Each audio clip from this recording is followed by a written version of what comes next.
अंधेर नगरी चौपट राजा, टके सेर भाजी टके सेर खाजा। ये कहावत तो हम सब ने सुनी है ना?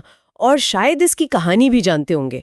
लेकिन आज हम इस कहानी के पर्दों के पीछे झांकने वाले हैं और ये समझने की कोशिश करेंगे कि भारतेंदु हरिश्चंद्र ने सिर्फ एक दिन में लिखे इस नाटक में, मतलब 19वीं सदी के भारत की राजनीतिक और सामाजिक नब्ज को कैसे पकड़ लिया था। और वो नब्ज आज भी क्यों धड़कती है। बिल्कुल।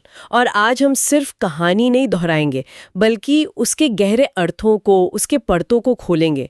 देखिए, ये समझना बहुत जरूरी है कि भारतेंदु ने इसे प्रहसन कहा, मतलब एक व्यंग्यात्मक फार्स।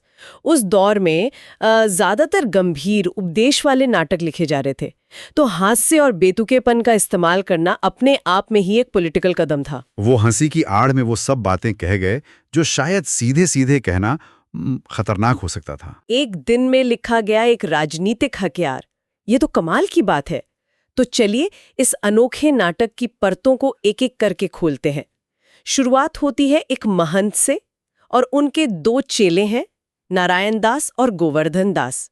वो एक शहर के बाहर पहुंचते हैं। हाँ, और शहर में घुसने से पहले ही जो महंत हैं, जो यहाँ विवेक यानी विजडम की आवाज हैं, वो अपने चेले गोवर्धन दास को लोभ के खिलाफ चेतावनी देते हैं।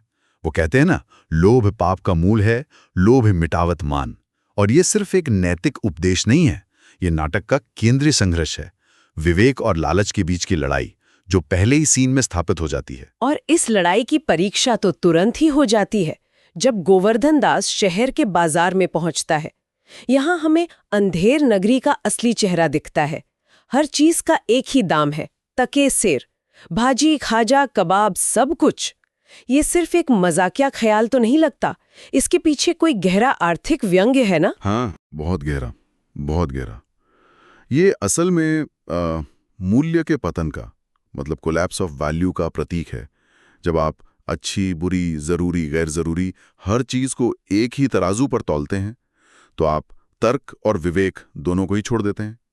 जैसे वो पाचक बेचने वाला गाता है, चूरन साहेब लोग जो खाता, सारा हिंड हजम कर जाता। ये सिर्फ अंग्रेजों पर कटाक्ष नहीं है। वो आगे ये भी कहता है, चूरन अमले सब जो खावें, दूनी रिश्वत तुरंत पचावें। अमले यानी स्थानीय भारतीय अधिकारी। अच्छा। हाँ, तो भारतेंदु ये दिखा रहे थे कि भ्रष्टाचार एक व्यवस्थागत समस्या थी, जिसमें सिर्फ शासक नहीं बल्कि समाज का एक हिस्सा भी भागीदार था। मतलब ये सिर्फ वो बनाम हम वाली लड़ाई नहीं थी, ये तो एक पूरी सड़ी हुई व्यवस्था का चित्रण था। लेकिन मेरे लिए जो सबसे चौंकाने वाला हिस्सा है वो तब आता है जब एक ब्राह्मण कहता है, जात ले जात टके सेर जात, 1 टका दो, हम अभी अपनी जात बेचते हैं। ये तो समाज के सबसे बुनियादी स्तंभ पर ही हमला है। और यही भारतेंदु की प्रतिभा है। वो दिखा रहे हैं कि जब एक अर्थव्यवस्था और शासन प्रणाली अपना तर्क खो देती है, तो उसका असर सिर्फ बाजार तक नहीं रहता, वो समाज के हर ताने बाने में घुस जाता है। धर्म, जाति, नैतिकता सब अपनी कीमत खो देते हैं, सब बिकाऊ हो जाते हैं। हर चीज एक वस्तु बन जाती है और हर वस्तु की कीमत बराबर है, 1 टका। यही अंधेर नगरी का मूल दर्शन है। तो गोवर्धन दास तो इस बाजार को देख के जैसे स्वर्ग पहुंच गया। उसे लगा इससे बेहतर जगह तो हो ही नहीं सकती। लेकिन सवाल यह है कि उसके गुरु, जो विवेक की आवाज हैं, वो इस टके सेर वाली दुनिया को कैसे देखते हैं। और यहीं पर नाटक का दूसरा बड़ा टकराव होता है। जब गोवर्धन दास खुशी खुशी 3.5 सेर मिठाई लेकर लौटता है, तो महान तुरंत खतरे को भांप जाते हैं। वो कहते हैं, सेत सेत सब एक से, जहां कपूर कपास, ऐसे देश कुदेश में कबहू न कीजे बास।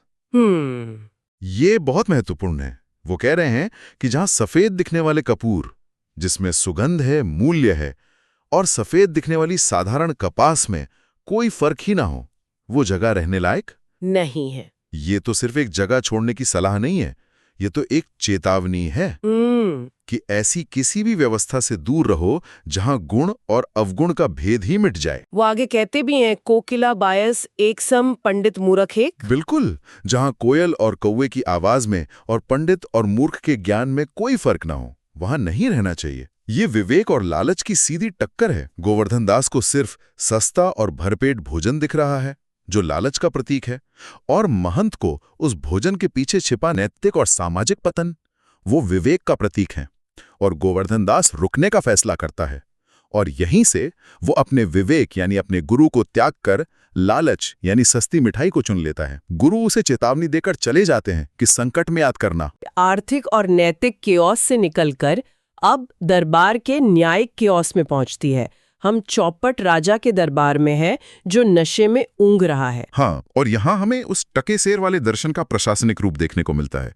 एक फरियादी आता है, कहता है कि कल्लू बनिया की दीवार गिरने से उसकी बकरी मर गई, और यहीं से न्याय का वो प्रहसन शुरू होता है जो हंसाता भी है और डराता भी है। राजा का पहला हुक्म होता है, कल्लू बनिया की दीवार को पकड़ लाओ। यहीं से पता चल जाता है कि यहाँ तर्क की तो कोई जगह ही नहीं है। हाँ। और फिर दोष मरने का एक अंतहीन सिलसिला शुरू हो जाता है। हाँ। बनिया कारीगर पर, कारीगर चूने वाले पर, चूने वाला भिश्ती पर, भिश्ती कसाई पर और कसाई गडेरिये पर इल्जाम डालता है। हाँ, ये पूरी न्याय व्यवस्था का मजाक है। हाँ, एक मजाक। और ये सिर्फ मजाक नहीं, ये मनमानी सत्ता का, आर्बिट्ररी पावर का सटीक चित्रण है। आप ध्यान दीजिए, किसी भी स्तर पर यह जांच नहीं होती कि गलती असल में हुई भी थी या नहीं, बस एक के बाद एक बलि का बकरा ढूंढा जा रहा है। और यह सिलसिला कहां जाकर रुकता है? गडेरिया इल्जाम डाल देता है कोतवाल पर कि उसकी सवारी इतनी धूमधाम से निकली कि उसने गलती से छोटी की जगह बड़ी भेड़ बेच दी। 1 मिनट, मतलब बकरी की मौत का जिम्मेदार कोतवाल है क्योंकि उसकी सवारी की वजह से गडेरिया का ध्यान भटक गया। ये तो बेतुकेपन की हद है। और राजा का फैसला इससे भी ज्यादा बेतुका है। वो कोतवाल को फांसी का हुक्म सुना देता है। वजह यह नहीं कि उसने कोई अपराध किया, वजह यह है कि उसकी सवारी ऐसी धूमधाम से क्यों निकली। यह दिखाता है कि जब सत्ता तर्कहीन हो जाती है तो किसी की भी जान एक पूरी तरह से बेतुकी वजह पर ली जा सकती है। न्याय का उद्देश्य सच खोजना नहीं रह गया है, बस किसी को सजा देना है। तो एक मनमाना फैसला हो चुका है, अब इस फैसले को पूरा करने के लिए एक मनमाना शिकार चाहिए। हाँ। और यहाँ कहानी वापस हमारे मोटे हो चुके चेले गोवर्धन दास के पास लौटती है। हाँ। सिपाही गोवर्धन दास को पकड़ लेते हैं। जब वो पूछता है कि मेरा अपराध क्या है, तो उसे जवाब क्या मिलता है? आप मोटे मोटे हैं, इस वास्ते फांसी होती है। यहाँ टकेसेर का दर्शन अपने सबसे भयानक रूप में सामने आता है। कोतवाल का गला पतला था तो फांसी का फंदा बड़ा निकला, इसलिए न्याय को पूरा करने के लिए अब एक मोटे आदमी की जरूरत है। मतलब एक बेगुनाह मोटे आदमी की जान की कीमत एक तथाकथित दोषी पतले आदमी के बराबर है। इंसान की जान की भी कोई कीमत नहीं, वो भी बस एक वस्तु है जिसे एक खाली जगह भरने के लिए इस्तेमाल किया जा सकता है।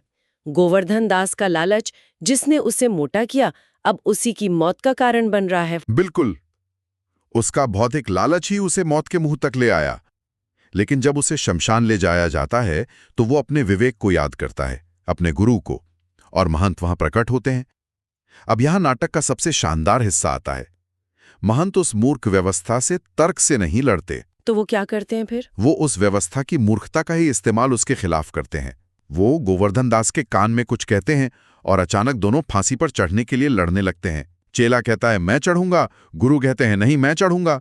ये देखकर राजा और मंत्री सब हैरान रह जाते हैं कि कोई मरने के लिए क्यों लड़ रहा है भाई। ये तो एक शानदार मनोवैज्ञानिक चाल है। बेहतरीन। जब राजा वजह पूछता है तो महंत बताते हैं कि इस शुभ मुहूर्त में जो मरेगा वो सीधा बैकुंठ जाएगा। और बस चौपट राजा की व्यवस्था का आधार क्या था? लोभ, टकेसेर का लालच। अब महंत उसी लालच का सबसे बड़ा रूप स्वर्ग का लालच उसके सामने फेंक देते हैं। और राजा उस जाल में फंस जाता है। पहले मंत्री, फिर कोतवाल और आखिर में खुद राजा जिद करने लगता है कि स्वर्ग जाने का पहला हक तो उसका है। वो चिल्लाता है, राजा के आसछत और कौन बैकुंठ जा सकता है, हमको फांसी चढ़ाओ जल्दी जल्दी। और इस तरह वो मूर्ख राजा स्वर्ग के लालच में खुद ही फांसी पर चढ़ जाता है। और नाटक का अंत होता है महंत के इस दोहे से जो पूरी कहानी का सार है। जहां न धर्म न बुद्ध नहीं, नीति न सुजन समाज, ते ऐसे ही आपू ही नसे जैसे चौपट राज। यानी जहां धर्म, बुद्धि, नीति और अच्छे लोगों का समाज नहीं होता, वहां के शासक अपनी ही कर्मों से, अपनी ही मूर्खता से ठीक वैसे ही नष्ट हो जाते हैं जैसे ये चौपट राजा हुआ। तो अंधेर नगरी सिर्फ एक हंसाने वाला नाटक नहीं है, ये लालच, मूर्खतापूर्ण शासन और एक ऐसे समाज पर एक बहुत गहरी और गंभीर टिप्पणी है जहां सही गलत के मूल्यों का पूरी तरह से पतन हो चुका है। ये इस बारे में है कि जब समाज विवेक और तर्क से मुंह मोड़ लेता है तो वो खुद को ही नष्ट कर लेता है। और इसकी सबसे बड़ी शक्ति यही है कि ये कहानी आज भी उतनी ही प्रासंगिक लगती है। जब हम अपने आसपास तर्क और विवेक को छोड़कर मनमाने और मूर्खतापूर्ण फैसले होते देखते हैं, जब सूचना के इस दौर में सच और झूठ का मूल्य टके सेर हो जाता है, तो अंधेर नगरी और चौपट राजा की याद आ ही जाती है। ये किसी एक दौर की नहीं, बल्कि सत्ता और समाज के चरित्र की कहानी है। और अब एक विचार छोड़ जाते हैं सुनने वालों के लिए। भारतेंदु ने हमें दिखाया कि एक मूर्ख व्यवस्था को तर्क से नहीं बल्कि उसकी अपनी मूर्खता का इस्तेमाल करके ही हराया जा सकता है। तो क्या आज की इस जटिल दुनिया में जब हम तर्कहीनता का सामना करते हैं तो क्या हमें भी उस तर्कहीनता के नियमों को समझकर ही उसे मात देने के तरीके खोजने पड़ते हैं?